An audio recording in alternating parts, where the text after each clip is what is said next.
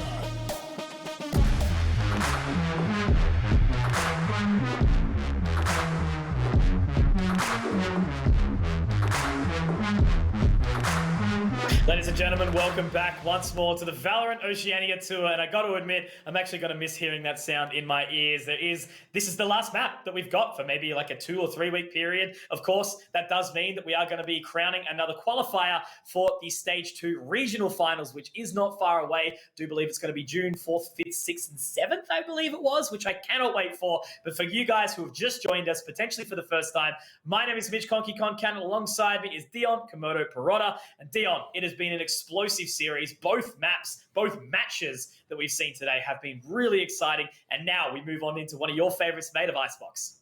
Yeah, of course, we'll look to break down everything at the closure of the show after this next map. But with what we've seen so far, this action, this back and forth nature on these first 2 maps here between Nebula and, of course, between... oh god, I've already just forgotten the name of it. For Tyrant. There we go, we got it in the end. That's where my brain's at right now. We've had so much action that have come on through. You've slipped up with Nation earlier as well. It's just everything's happening, coming on through. Just names coming. It's everywhere. It's brilliant though. We absolutely love it. But yeah, we look to get into Icebox to see who we are going to crown as our victor over into this next stage, Mitchell. Oh man, it has been an explosive couple of days. I have had the best time being alongside here. A massive shout out to all of you across the various channels that we are broadcasting on right now. If I remind you, it is the Stage 2 close qualifier number 2. We are going to be witnessing one team go home and one team qualify to the Stage 2 regional finals to play out for those points. These teams are looking to make it to North America for those last chance qualifiers. And of course, this is Kongmodo bringing you in on the final map of the day into Icebox. Will it be Tyrant who bring it back on the reverse sweep, or will Nebula get the job done here? I can't wait to see the agent selections. Dion, take it away. Oh, what have we got? What have we got? The Reyna's actually coming out for attacks, which is a bit of an interesting one, delving in toward the double duelist line of sight. For Tyrant, though, they've changed things up a little bit. They only have the one in the Jet, and then they follow on through as well, bringing out the Sage, the Killjoy on Marsh, the Viper, and the Sova, of course. So it's going to be very interesting to see how things are going to turn out. I'm just going to say, we don't have 3 duelists. I am happy. Exactly. Look at that damage, obviously, already running through the toxic screen. The old decay coming out. But now Jesse. Oh, okay. I like this plan. Utilizing the Sage Wall onto the other side of the site, as you would usually see sort of them backing off towards the yellow box, but instead they play around mid. This is a nice strategy to come out from Nebula so far, and I do think Pocket did actually manage to stop him on the top of the tube, and it is going to be old mate Myth walking on underneath, so I think it is going to be Reals and Dragon going down. Tax is good for the trade, but obviously on that Reyna, he can get the Devour back on in. Myth's found 3 in the process though. Now it's all in the minimize on this Viper, and it's going to be Swaft Sidewinder on in. That is the first round here, picked up by Tyrant Dion. And I got to admit, I actually do like the choices in composition for both of these teams, because I think Nebula can be a bit dangerous. Like, Tax on that Reyna could do damage. You know, he's obviously a very impressive player. We saw him previously on, what's it called? Sky. So seeing him on the Reyna and being able to run around with the Devour, with the Empress, you know, whatever we see come out, it could mean very scary things for Tyrant. But Tyrant, they've obviously got the composition to play around that. You know, Marsh picking up the Killjoy, Orange Pearl on the Viper. and Pocket swapping over. So that's the cool thing, you know, two different members of the team picking up the Jet. Just got to say as well, you know, whilst I do like the differences in these agent compositions as well, I don't like the difference in the sort of crosshair that Minimize is bringing on through. It's a little bit of a box crosshair right now, but Orange Pearls is seemingly finding a couple of juicy frags to start on through. 2 in the pit, down to 7 HP, looking for a third. Will be shut down by the person who I'm hating on their crosshair. All right, thank you. Gets the shots done. It's fine. Also, I love that. You've been called Budget Carrigan. I'm Budget Jason R. See? Marsh. Also, okay. Last player standing on both sides. This is an eco from Nebula. No way he comes out with this one after I hate on his crosshair and is able to find this one. Dude, he's gonna do it. He's gonna do it just to punish you, bro. Because this is gonna be such a hard retake. And I mean, look, you know, surely right now Pocket maybe decides, okay, he's not gonna be heading over towards that B position. He would have already had the spike planted by now. But it's still going to be a tough one regardless, you know. Minimize has the kit. He's got the Poison Cloud. He does have the Snake Bite, and he's going to be planning it straight in that one, so he'll be able to utilize that fully. If he can get back towards Belt Theon, this could be dicey. I was just wondering as well, both of those ultimate orbs he could have even gathered, and then on the spike plane, he would have had his Viper's Pit coming in toward this new round, but he does get shut down. Maybe wanted to try and book it over toward the belt, as you did say. The pistol will be gathered by Tyrant. They will back up the second as well. My oh my, got a little bit scary in that one, didn't it? Only Pocket surviving and taken down relatively low in that as well is a testament to what Nebula can still do. Holding it down. I mean, look, that's not a good position to be in if you're Tyrant, because now their bonus is going to look ugly, and it appears that it's going to be 4 sheriffs rather, maybe a Bucky to come out for Myth. Orange Pearl still obviously running around with that Judge. He's going to be playing that towards Long B, I'm sure. Trying to find that position, setting up the utility as well. So I am liking to see that the Viper is still in it. It's going to be interesting as well to see if potentially the Viper does get used less once the decay goes down from 50 to 30. I mean, look, from 1 to 30 rather. It's still strong though, but just not as strong, which I think is fair because it does make it too strong. Yeah, we'll have to wait and see. Of course, balancing is always going to be a thing in a natured game like this. You see it in League of Legends. You'll come to see it more so when more agents get brought in towards Valorant.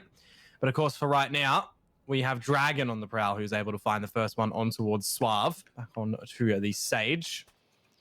And, Tyrant, they're not looking to get any antsy in the back of this as well. Just trying to see what kills they can bring brought forward back in toward the round, but it's not looking to be anything. And as I say that, Myth is able to find one on the Bucky, gets immediately traded out. Nebula is pretty full focused in this round, to be considered, only dropping 1 player so far.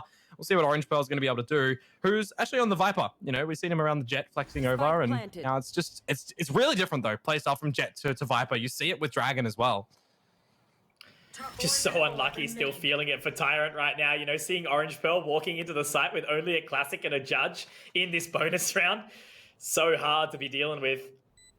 But it's okay, because it is going to be the round for Nebula. And of course, Tyrant, by only going for that gentle investment into the bonus, they do have a full purchase into the next one. Whether or not we will be seeing the operator come out on that side for Tyrant.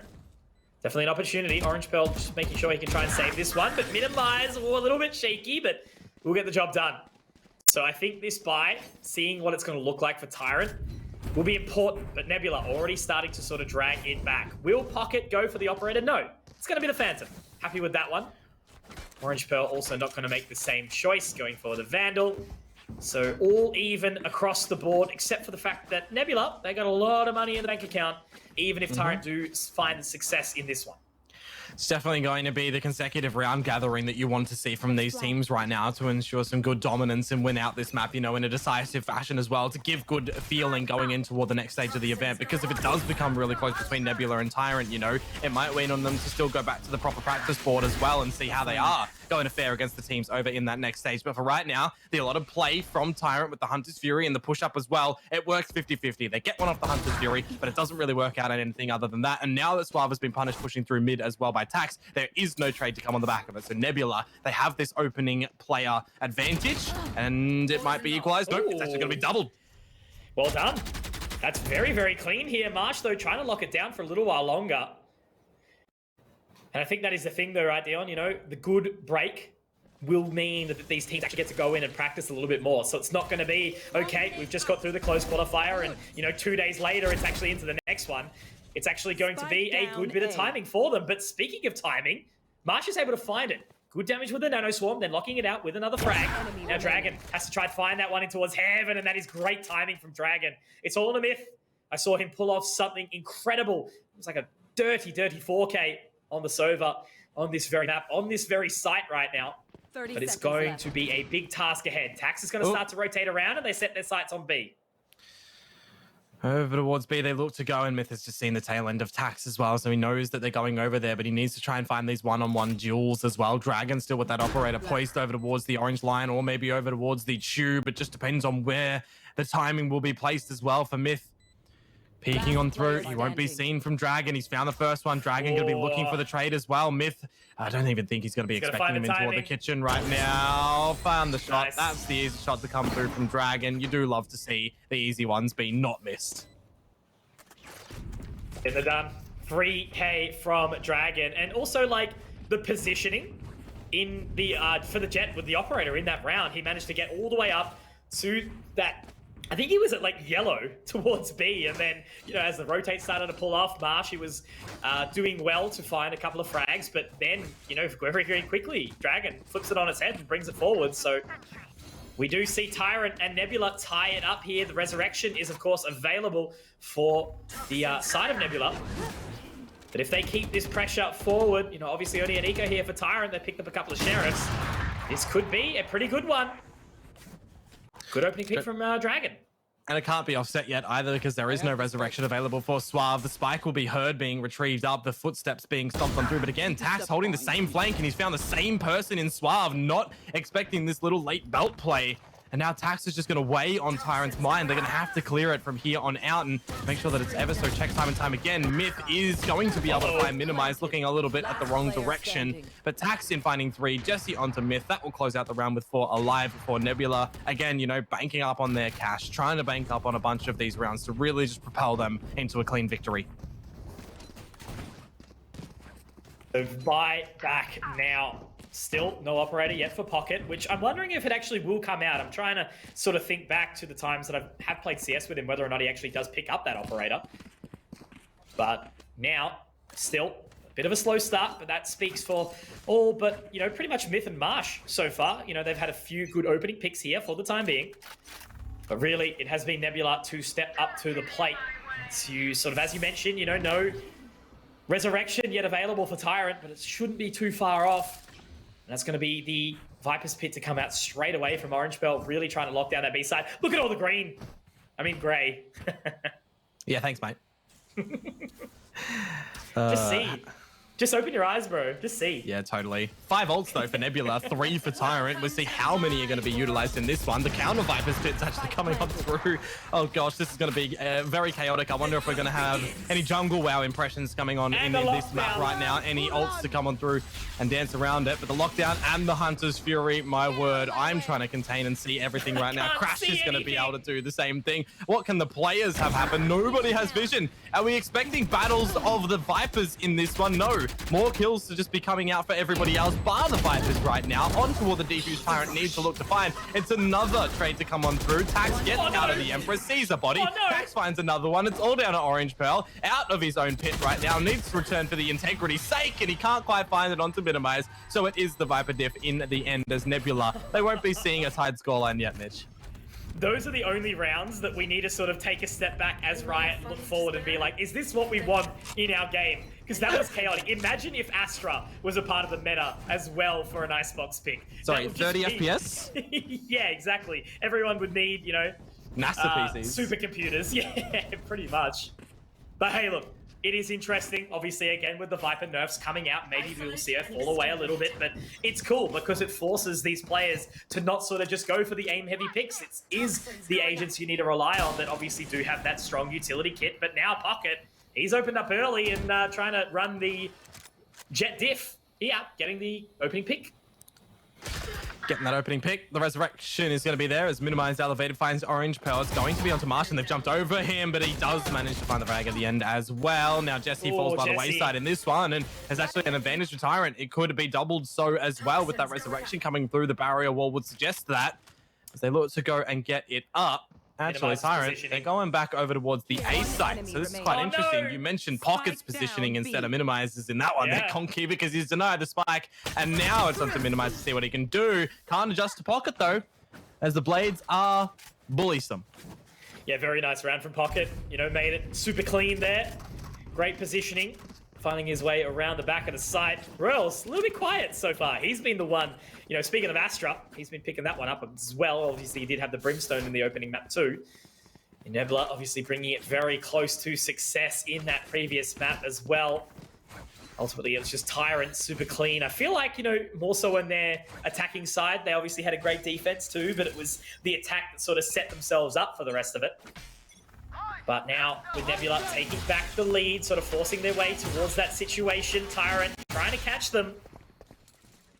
Now, how do they fare as they do try to aggress towards this A side, but the Poison Cloud is at least going to push them for a little while. Suave with the opener.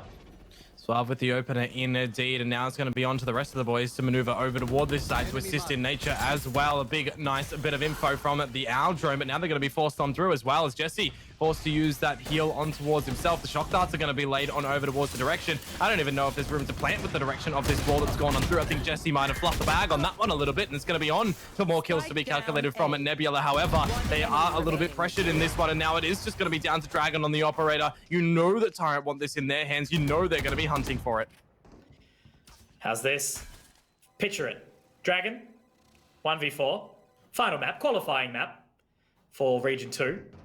He pulls it off. I mean, look, potential true story. There's the opener. If Tyrant continued to give him the one-on-one peaks, there is the chance. He's still going to get that spike, though. Still down. 30 seconds to play with. Myth just on the other side. Left. Trying to lock it down. Pocket still holding the angle as well. Very wise to not trying to overstep his boundary. Looking for that line. The wall's about to break as well, Dion. Dragon, if he clears it, if he picks up this shot, oh man, finding this timing could be everything right now. There's another, but he's only got 15 seconds. He's going to be spotted out. He's going to be taking some damage. And now moving forward with the classic, it's not going to be enough. Myth getting the job done with the 3K, and that's Tyrant tying it up. It's interesting too, if the recon bolt didn't go on down, maybe there was a world in which he'd be able to get that one. If he saw the shoulder out, he'd be not feeling the pressure on the back of that. The classic though was having to be pulled out with no bullets in the chamber of that operator. Would have liked to see maybe the hot potato on toward a different weapon at the end, but the time getting the better of him at the end too just means a little bit of that damaging frag action to come through from Dragon in the end. I got a feeling though, Mitch, that well, not even a feeling, I've got an observation right now that Royals is finding things a little bit strugglesome on this map to find some kills. Still hitting that donut right now. Yeah, for sure. Sova still necessary, sort of, you know, almost 100% pick rate, like pretty much still, right? If I can think back to it, you know, it's almost like you do have those players on your team that only exclusively pick up the Sova. But obviously, as each map does change, each agent does sort of go up and down. I think, you know, Sova is one of the most entertaining agents to watch. Obviously, a very supportive character with the use of your information. That's one that I'm sort of thinking as well as Breach. You know, Breach obviously on those close quarter maps, getting picked up a little bit more now, so. But already making their way up in towards this site. Tax up top, Orange Pearl sort of holding it from a little bit of a distance. But, you know, the operator on the Viper, not exactly the best agent for it. We'll see how it pays off. Yeah, certainly we'll have to wait and see what's going to happen here as Tax finds the opener in amongst the round as the spike is planted as well. There's no vision really that's being obscured around the site right now. That's more so over in the mid area as Marsh and Pocket are able to find something. Tax revitalized in the round and resurrected to see what he can still do as well. The 4 versus 4 scenario with the time ticking away. Nebula will be welcoming this. They just have to put their full focus onto these entry points in toward the site. Now Dragon, he gets smoked out by a nice little cloud burst to come out from Pocket, but is the time just ticking away way too far for the retake right now? Dragon and Tax finding some more. It's Jesse on the board. It's all down to Orange Pearl tapping on amongst the spike as well. He can't even escape. They're just gonna battle him on down. That's Nebula holding on, and they are taking the lead once more. Yeah, trapped on the rope, unfortunately, for poor Orange Pearl. Couldn't get out of there quick enough. And, yeah, look, you know, he's having a little bit of a slow one here. He was super impactful in the previous one. being able to really dominate on that Jet now that he moves over to the Viper. But look, again, Viper impactful. Regardless of if you're finding a big amount of frags, it's still just about getting that utility down, knowing the position that you can find, and really just sort of forcing these enemy agents away from you. But also, yeah, Royals 0 and 6. But then again, still, it's not the duelist. If it was your duelist that was at the bottom of the scoreboard, that would be a concern. Tax looking good so far on the Reyna. Moving through. Will be decayed slightly just on the other side. I think Tax not quite finding the positioning though. There's the operator of Orange Pearl getting the job done. Now Pocket on the other side. Will he be able to deny Jesse? Knows the information's there, but Orange Pearl picks up another. Pocket able to lock it down as well. Dion, Nebula, they're dwindling. Yeah, pretty stellar hold from Tyrant over at this side of the map right now. The operator just really getting some free peeks on through. You had the nice peek to come out as well, just to claim a free frag over at that yellow box. And now really, Tyrant, they don't need to force the issue. They don't even really need to peek into anything. Pocket will have his head taken off, showcasing that Nebula, you know, they still individually are here and fighting. It's definitely the time for Royals to be able to get on the scoreboard if possible. We'll have to wait and see if they are going to be able to do so. Still, this two-player advantage for Tyrant as the toxic screen does go back on up. Minimize starting to creep on through. These snake bites available as well, but they are going to be so vulnerable getting the spike planted. The one-on-one trade out, it's on to Rels, and through that toxic screen, he can look to split a little bit of the information difference right now, Mitch, but the elevation, I don't think he'd be expecting it. He sees him, and is he going to get the first frag on the board? Oh my god, oh no, Rels. You've been gifted a free frag, my friend. You've unwrapped your present. Oh no! Oh! Poor Rels. And that's like kind of the icing on the cake, really, right? You know, given how well he performed on the previous map. And all maps that I've seen Rails on, you know, I felt like he was a name that I was constantly repeating, so it does suck to see. But again, he's going to pick up. He'll have his opportunity, guys. You know, when it's the end of a long day and you've been playing a fair bit of Valorant, it always can sort of come out to these situations. So hoping he picks up soon. But really, you know, it's Myth being the standout for Tyrant. My God, 14-6. Tax has also had some good moments, and so has Minimize, but you know, this game is still absolutely even. Oh, that's a lot of bodies. And Pocket's the one to hit the floor right now as well. Dragon, the opener, where required. The Empress popped out by Tax, once again exploring over toward the B site. The toxic screen, though, vision being blocked out quite nicely. Rolls on the board, baby. That'll be happy for him now to get on it at least. Love. He's looking to press the issue. In finding two, the red's still available too. This could be a good lead to Tyrant. Absolutely, and now Dragon has to try and find something here. We'll get one on the fadeaway and a second. That's a third in the round now for Dragon. Will he be able to swing around? Oh my God, that is insanity from Dragon, and he is happy with that one. Inside the lockdown, he's detained, but he can just slowly sip that victory juices. That was incredible. And it's on the back of that last blade as well to find that frag. If he missed that one, he would have had to use the operator for more than the first frag. He just absolutely had destroyed Tyrant. The resurrection coming through. That one stole away a bunch of his blades. I think it was the 4. And then the last one getting on that dash as well, fading on back. The fade away, the 3-pointer. Brilliant plays to come through from Dragon on this Jet. And sometimes it does make me wonder, you know, why isn't he just always on the Jet? I mean, his Viper is pretty good. Right? Like, there's another pick from him. Yeah. Like, I haven't been able to catch a breath, and like, you know, it's been a big couple of days, big couple of weeks, and my voice is slowly starting to feel the impact from it, but I think that round might have just been the nail in the coffin. It is gone right now. It's all right. We aren't the Conky show, we're the Konkmodo show. Exactly. I can assist I've with got my words carry. sometimes. I've got my carry next to me. It's all I need. Diamond Conky. Hey, platinum now, dude. I was 3 games off Radiant, and then I stopped playing Jet, and now here we are. Yeah, I know. Hey, to be fair, we've had a lot of casting lately as well, so we've hardly had time to play. As I said, I need to play Breeze. I need to try play Breeze. Gotta work Not it out. wrong. Not wrong. Right here. We've got time. It's fine. 3 versus 3, Dion. Time, yeah. Oh. And there's Dragon to get his head ripped off. He was the one that was doing good as well. So Nebula, last round, you know, 2 versus 3 in this situation. Tyra with the advantage. And look at Suave. Oh, no. It's enough. But there's a res. Your duty is not over. All right, how does this go from here?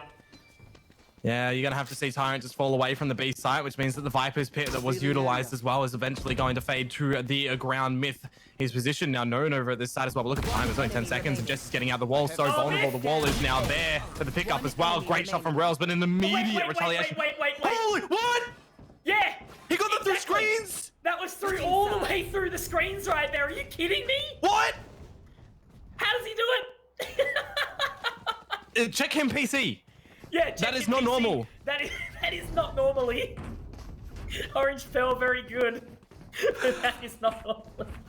He was like the underperformer in this map, and then he locks out around like that, which allows Tyrant to go 6 for 6. So, man, this game still has everything. And look, you know, what a way to potentially close it. You know, again, we've got a break of 2-3 weeks. Who knows exactly what it's going to be, but oh, geez, we may as well close it out with a bang, right?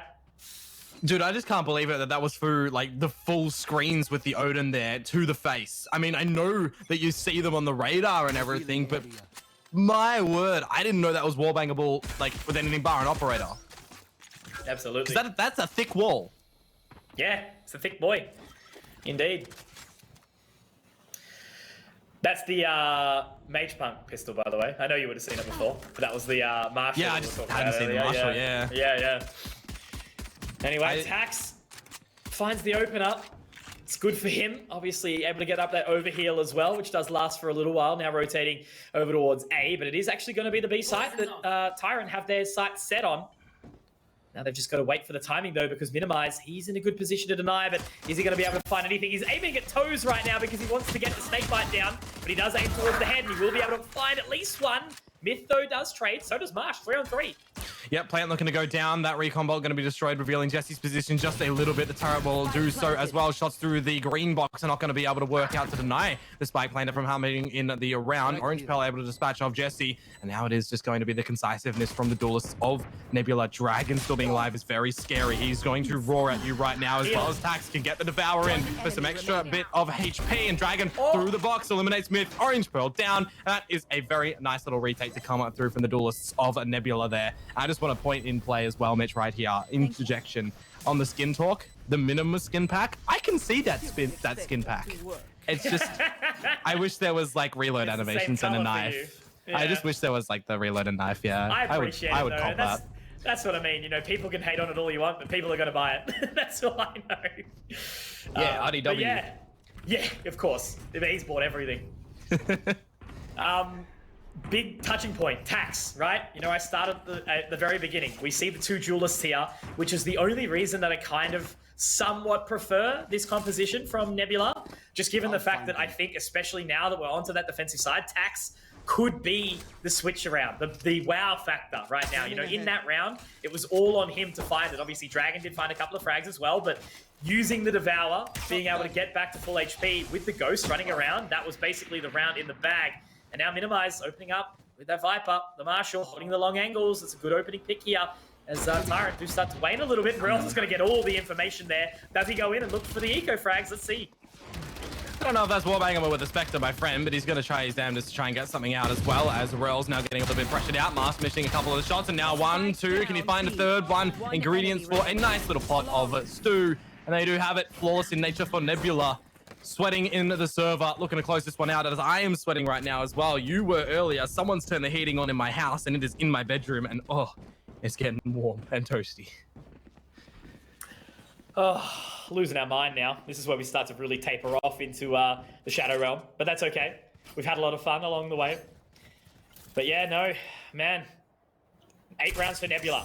The bonus is good. 2 Marshals, not exactly what you kind of want, but being able to play those distances, of course. You know, Dragon stacked up towards A. He's going to be holding the high line, and then having 2 members hungry running on in as well. Tax and Jesse. Pocket, is he going to peek straight into the line? If Dragon hits the opening headshot here, it could be huge. And there's the information gathered. Dragon to find the opener. Unfortunately, Tax goes so down, but it's still a decent position here. Now sending the recon bolt over the top, and look at Minimize. But they've got to be ready for him. Oh, Minimize, get out of there, my friends. That's the B side, opened up for business. And Minimize a little bit too hungry here. Hands looking to be shaken right now, signing on the dotted line. Tyrant to try and get on the board, get activated on this side of the map. The wall will go down, the turret as well, as the plant will be established. It's close enough to the wall to destroy it. Nope, that's not going to happen. But in being planted now, it's on to Nebula. Try and get out this retake. The okay, Orange Pearl. That's a brilliant flick on towards Jesse's face. Revealing area. Great shot there. Nebula, are they going to be able to bring this one back? Marsh Holding from the position, that's a good use of the shock dart. Gonna tickle up onto Suave as well, but still plenty of time to work with. Swinging around, Marsh looking to do some further damage. Doesn't quite find it though as of yet. Royals trying to make something work out of it. And basically at the moment, they're just going to try and isolate them. Dragon's just looking for the flank, trying to lock them into position, hoping that they go down to the Radiant. Now, Royals will collect Dragon. Oh no, Orange Pearls just had a huge round, and that's Nebula losing out their bonus. Tyrant looking dominant. Got the Viper's Pit available now as well. It's so close, this game, man. Yep. We've seen what, like the 7 or 13-7 and 13-8 was it on the second map? I'm just trying to remember right now because of how chaotic it actually was over on Haven. 13-7 I know was the first map, but I can't quite remember what the second one was. Anyways, I think it was 7-8 or 7-9, something 13-9. It's 7-8 right now. Pretty sure. 13-9. We're gonna get toward the same scoreline. Yeah, no, for sure. And that's what we talked about though, right? You know, big, interesting ticket item, being the fact that both of these teams actually did, not like dominating, but convincingly to a degree, took out their own map picks, which is excellent to see. And it was 13-9 as well, just getting that confirmed. So they're going to get toward the same scoreline right now. We're going to see if Tyrant are able to back up their first round with the second. They do have the Viper's Pit readily available. A little bit of the creeping proceedings up toward the A site as well. No overextension by Nebula over at that B area. They're just really looking to contain that one with Tax. And of course, with the Viper over there as well in minimize.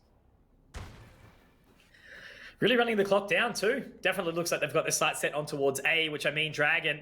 If nobody goes up into the pipe there, it's going to be a little bit awkward for them to try and find this back. Dragon does get the opening pick here. There should be a heal not too far away for him as well. Does go for the warning shot, tries to find something. Royals though on the fadeaway will be able to find it. And now that is that Viper's Pit coming on through for Orange Pearl. Left. They're going to have to do big things to try and find the frag. Oh, a couple of warning shots thrown away by Marsh as well. But inside that pit, Dragon got to force his way in, but it's actually Tax to find Myth. But Orange Pearl, he's still alive and can hold on to this. And Dragon had to go for the reload in the operator right now, but at least safeguarded by the rest of his team, and he will be the one to close it out as well as the Dragon does roar down. I'm so happy that he's using the Elder Flame skin on that one. Not gonna lie, it makes things a little bit nicer for the Dragon to roar in the server and bite absolutely down on to Tyrant, and that is, as the announcer does announce, a flawless round for Nebula. And the credit mark as well for Tyrant is all right that they will be able to get another purchase in. What sound does the Dragon operator make, Dion? I am not even going to attempt to do that. The last time I did, I was embarrassed, so I'm not going to do it again. Hang on, can we just focus on a little bit now as well? Just I know we've stared at the scoreboard for so long and everything like time and time again, but I don't think we've ever pointed out that Myth is now on 19 kills and none of his team are on double digits yet. Yeah. And the scoreline's still so close to, oh my god, Dragon, you can't be doing him like that. Healing. Jet diff, it would appear, this game for sure. More info in the round as well on the back of that first pick to Nebula. But look at this creep up from Myth. Talk about the one who is really steering the car for Tyrant in this one with no blockages. Myth will be able to find one, but then does hit a bit of a brick wall. Jesse will sit him down. No resurrections to be seen just yet as Suave will meet the grave. You do have Jesse, 11 HP, one off the res. Surely needed in a round such as this. Enemy remaining. Dragon finding it though, again and again and again. Orange Pearl, 1 versus 4. It's an opportunity for you to do some big things here, my friend, but it's going to be Jesse, who was on the opposing side of the site, to pick up 3. Nebula, they are slowly starting to edge this one out though now, Dion. You know, it's been a game of cat and mouse, back and forth, tit for tat. But realistically now, as it stands, Nebula have started to break the mold and really run it down towards victory. Of course, it is going to just be surely an eco coming out for this side. Myth saying, let's force in, but I think, you know, he's got the confidence behind him right now, saying, boys, pick up 20 and 13. But surely we should see him going for a save. Yes, we will. He's going to pick up just the Sheriff. Oh, Myth. Nah, do it. Don't overinvest, mate. Don't trip and fall just yet. There is still a chance that you win this game, my friend. Certainly is. They're not down for the count. Just need a couple of the boys to maybe step up a little bit. But Myth is looking to start things off with the Hunter's Fury. Only 80 damage to come on through. And now the Dragon's posted up on this operator as well. There is a lot of bodies around this site for Tyrant. There's the opener for Dragon. No trade to come on through. Orange Pearl down for the count on the snappy aim that we've seen from him so far. As you say, Dragon goes big. Might need to. I can feel it. Depends on how they sort of play this one out, but he's up and over. That's going to be the first with the late storm, but gets up in close and personal. Pocket getting revenge finally, as he has been dominant. But look, you can do it now. Apparently, they've taken all the girth out of that wall. That's another wall bang in the same location.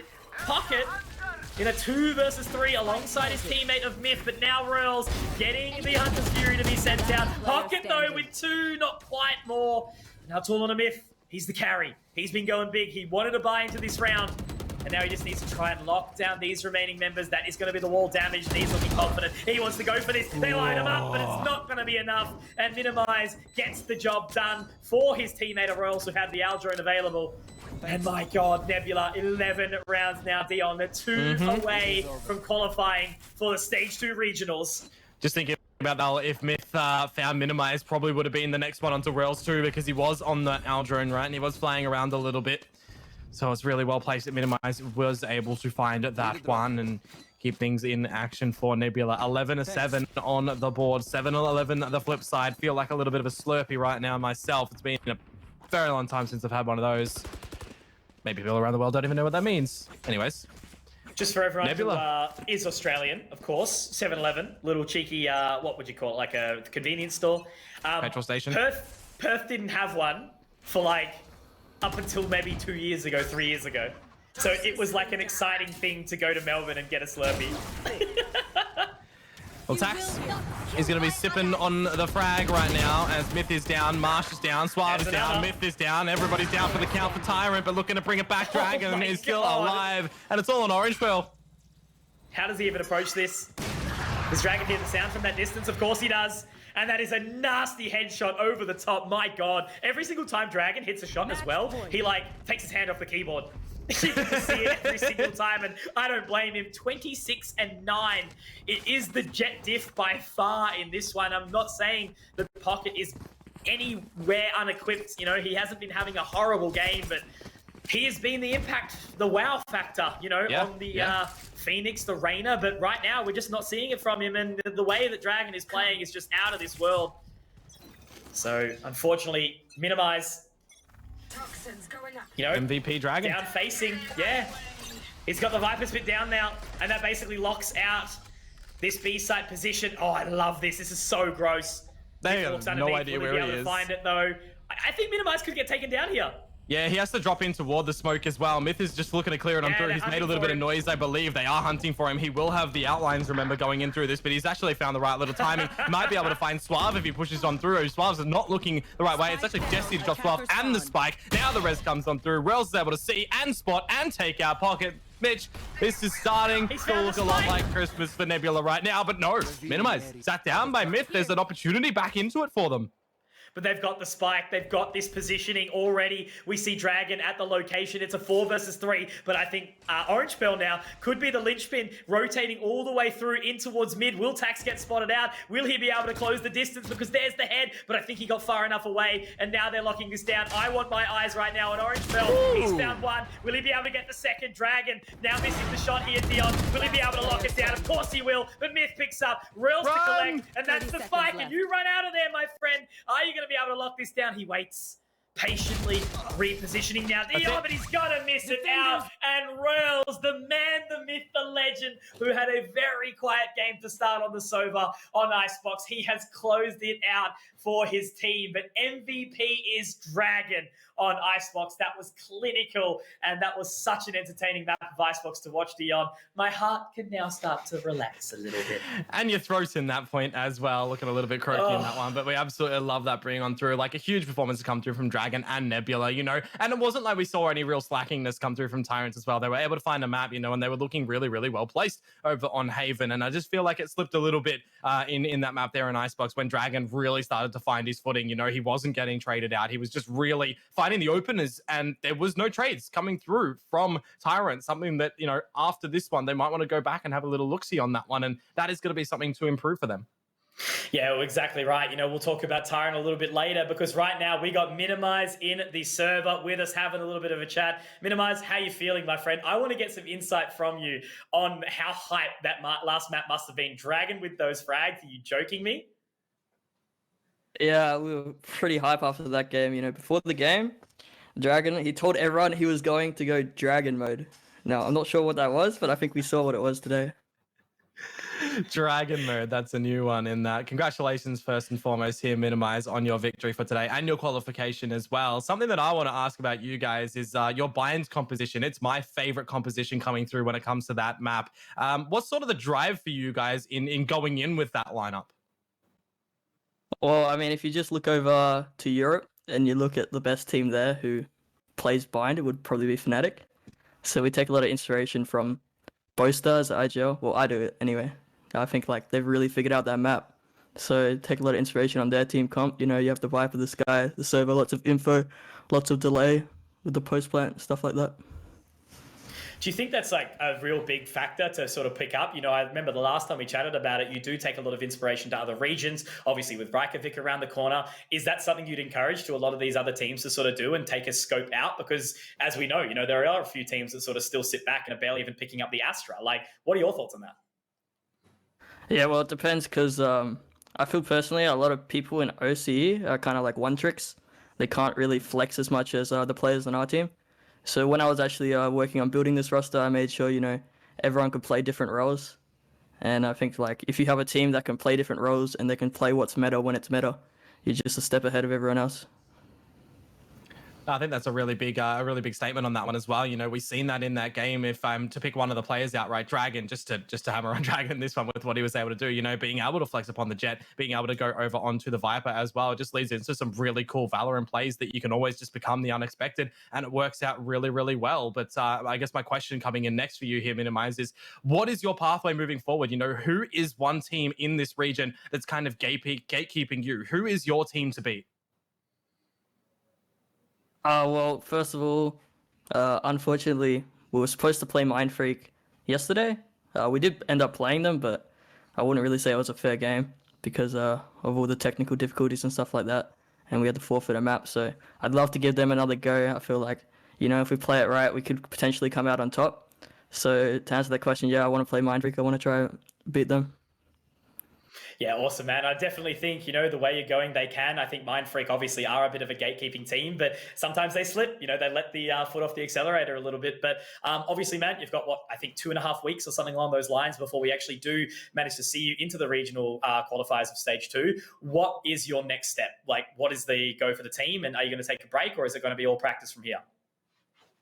Yeah, we're definitely not taking a break. We're going to go straight into practice, straight into grinding. We have a lot of things we need to work on. Just probably not too much on the macro sense, but on the micro sense, a lot of communication errors, a lot of little things like that we can work on, just become a more fluid and more dynamic team. Awesome. Well, there we go. Thank you so much for your time, my friend. That was really great to get an insight from Minimize, super well spoken. Love to hear how he said it. I made this roster. I made sure that everyone could flex around those different roles. And we see it every single map. People are playing different things and stepping up to the plate. So Dion, let's have a little bit of a recap of what we actually did manage to see, not only over the course of today, but of course, the entire weekend that we have just had. Thursday, Friday, Saturday, Sunday. Your teams that have qualified for the regional qualifiers of Stage 2 are going to be Mind Freak, McBTS, Direwolves, and Nebula. It has been a great few days. What are your thoughts, Dion? Yep. And of course, they're going to be joining the likes of Order, Bliss, Wildcard, and straight out of the zoo in the next stage, which is going to be a really heavy bracket moving in toward that one as well. But coming over in toward this one, seeing all these teams that qualified and the teams that are bowed out, it's not over for them, right? They've gotten a little bit of a taste of what it's like to get into these final areas. Go back to the drawing board, work on a couple of your things. And I'm speaking towards Bandits and stuff, right? We've seen some really good things from them. Paradox as well, continue on, continue to drive yourselves and continue to stay full focus. Band together. If something's not working, work with your team. Don't just replace someone. That's something that we're seeing time and time again. Change those agents if that's what's going to work out. You take a point for Minimize just there. Be flexible in your Asian picks. Don't just be that sort of one trick. Be versatile, because it can really uplift your team completely and give you a different sense of how different agents are played.